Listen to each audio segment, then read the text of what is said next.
The Book of Psalms, Psalms 76, King James Version. In Judah is God known. His name is great in Israel. In Salem also is his tabernacle, and his dwelling place in Zion. There break he the arrows of the bow, the shield, and the sword, and the battle.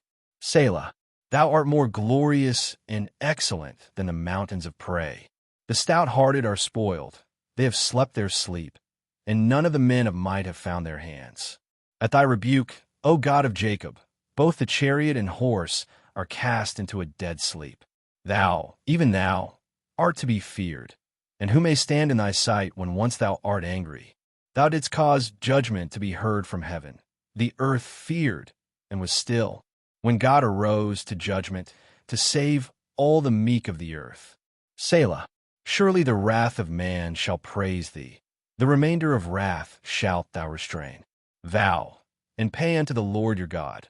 Let all that be round about him bring presents unto him that ought to be feared. He shall cut off the spirit of princes. He is terrible to the kings of the earth. Small commentary. Psalm 76 is a song of victory and reverence. It declares that God is not distant or abstract.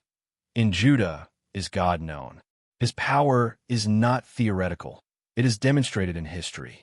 The psalm likely celebrates a great deliverance, possibly when the Lord defended Jerusalem against a mighty invading army.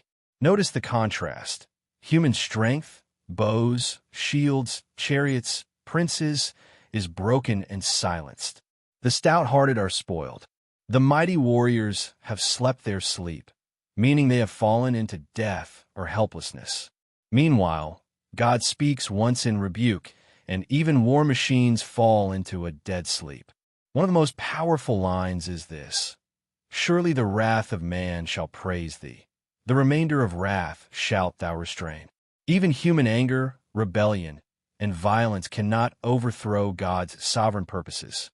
He permits only what ultimately serves his glory, and he restrains what would exceed his design. The psalm ends with a call to reverent obedience. Vow, and pay unto the Lord your God. Worship is not merely emotional, it is covenantal. It calls for faithfulness, integrity, and holy fear. For us today, Psalm 76 reminds us that God defends the meek. God judges the proud. God restrains evil. God alone is worthy of fear and allegiance. In uncertain times, when nations tremble and leaders boast, this psalm anchors our hearts. The Lord still reigns. His name is still great, and no king of the earth stands above him.